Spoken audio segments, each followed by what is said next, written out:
Drama की starting में हमें मयंक नाम का लड़की दिखाई जाती है जो कि एयरप्लेन अप्रोच कंट्रोलर होती है। मतलब इनका काम ये होता है कि ये पायलट को अपने वेदर के हिसाब से नेविगेट करते हैं, मतलब उन्हें जगह बताते हैं। जहाँ पे हमें पता चलता है कि मयंक का सीक्रेटली क्लास स्कूल में एक क्रश होता है जिसे वो काफ़ी पसंद किया करती थी, लेकिन अब सिचुएशन ऐसी हो चुकी होती है कि उसने उससे अब कभी कुछ बताया नहीं था।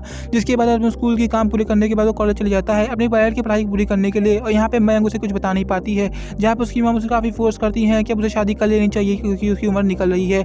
जहाँ पे मयंक के पास कोई रास्ता नहीं होता है और उसे शादी करनी पड़ जाती है। जिसके बाद हमें दिखाया जाता है फुसैन जो कि अपनी पायलट की डिग्री कंप्लीट करने के बाद अपने घर आ चुका होता है। यहाँ पे उसकी मॉम उसे कह रही होती है कि सब शादी कर लेनी चाहिए। यहाँ पे दूसरे लोग एक दूसरे से डेट करने आ जाते हैं, जहाँ पे पता चल जाता है कि जो मयंक होती है वो फुसैन से डेट करने आई हुई होती है, और फुसैन वही लड़का होता है जो कि उसके कॉलेज का मतलब स्कूल का क्रश होता है। जहाँ पे मयंक उसे देख के काफ़ी ज़्यादा हैरान हो जाती है।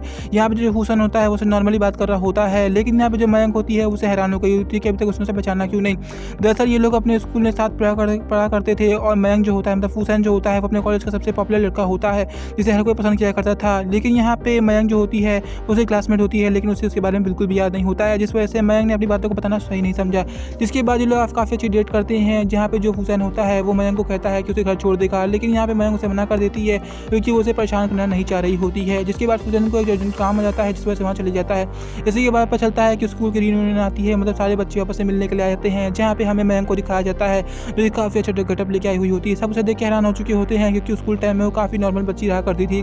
यहाँ पे मेरी लड़की दिखाई जाती है जो कि मयंक को हमेशा बुली किया करती थी और उसे बेइज्जत करने के लिए इस टाइम भी आ चुकी होती है। जहाँ पे उसे कहती है कि तुमने लगता है प्लास्टिक सर्जरी कराई है, और उसे नीचे दिखाने की कोशिश कर रही होती है। जहाँ पे मयंक पर जवाब देती है कि उसे पता है कि यहाँ प्लास्टिक सर्जरी किसने कराई है, जिस वजह से सभी लोग हंसने लगते हैं और उस लड़की का मजाक बन जाता है, जिस वजह से वहाँ उठ के चली जाती है। इधर बीच हमें फुसैन दिखाया जाता है जहाँ पे सब उसका वेलकम करते हैं। दरअसल फुसैन काफ़ी ज़्यादा हैंडसम होता है और उसने पायलट की डिग्री ले चुकी होती है, जिस वजह से सब उसकी तारीफ करते हैं। यहाँ पे हमें पता चल जाता है कि मयंक जो होता है मतलब फुसैन जो होता है वो जान चुका होता है कि मयंक वो लड़की जो कि स्कूल की क्रश होती है, मतलब स्कूल टाइम की दोस्त होती है। जिसके बाद वो बोलता है कि आप लोगों को बताना चाहिए कि मयंक भी जो है जो एक पायलट की अप्रोचर है, मतलब कि ओवरऑल ये एयरपोर्ट में जॉब करती है। जहाँ पे सब लोग देख के हैरान हो जाते हैं कि मयंक जैसे डिसेंट लड़की एयरपोर्ट में जॉब कैसे कर रही है, और ये बात उसने किसी को बताई नहीं। सब उससे काफ़ी ज़्यादा इंप्रेस हो जाते हैं। जहाँ पे हमें दिखाया जाता है वो चिड़चिड़ी लड़की जो कि अपनी दोस्त को लेके आ जाती है मयंक को बुली करने के लिए, जहाँ पे जो मयंक को बुली करने के लिए और बड़ी-बड़ी बातें बोलने लगती है। जहाँ पे उसकी दोस्त कहती है, हे हेलो मयंक, तुम यहाँ क्या कर रही हो? जहाँ पे सभी लोग उसको देखने लगते हैं। जिसके बाद वो लोग उसको बुली करने लगते हैं और परेशान करने लगते हैं, ओवरऑल उसे काफ़ी बुरा बोलने लगते हैं।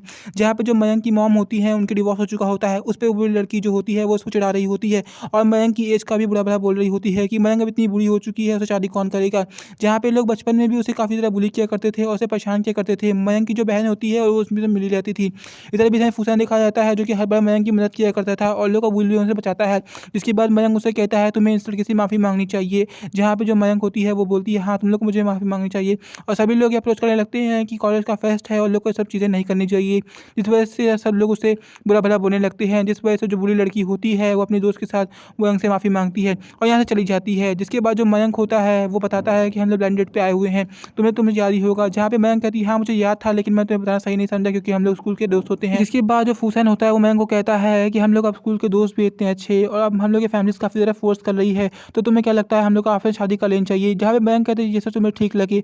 जहाँ पे ये लोग शादी के लिए खुश हो जाते हैं। मयंक मन में सोचने लगती है कि कितनी अच्छी बात है कि उसका कॉलेज का क्रश उसे प्रपोज़ कर रहा है। जिसके बाद वो भी शादी के लिए मन में हाँ रख लेती है, लेकिन इस समय उसे कुछ बताती नहीं है और फूसन को कुछ काम आ जाता है जिस वजह से चले जाता है। इधर बीच हमें मयंक को दिखाया जाता है जो कि फूसन को गाइड कर रही होती है, उसकी अपनी जॉब कर रही होती है। ओवरऑल जो फूसन होता है वो मयंक के लिए वेट करता है। जिसके बाद जो फूसन होता है वो मयंक से पूछता है कि हम लोग को शादी कर लेनी चाहिए, जिसके बाद मयंक का भी हाँ निकल जाता है।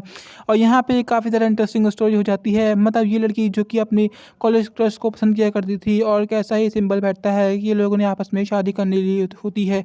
ये स्टोरी काफ़ी ज़्यादा इंटरेस्टिंग और मज़ेदार हो चुकी है। आगे की स्टोरी देखने का कमेंट सेक्शन में ज़रूर बताइएगा। Thank you for watching this video.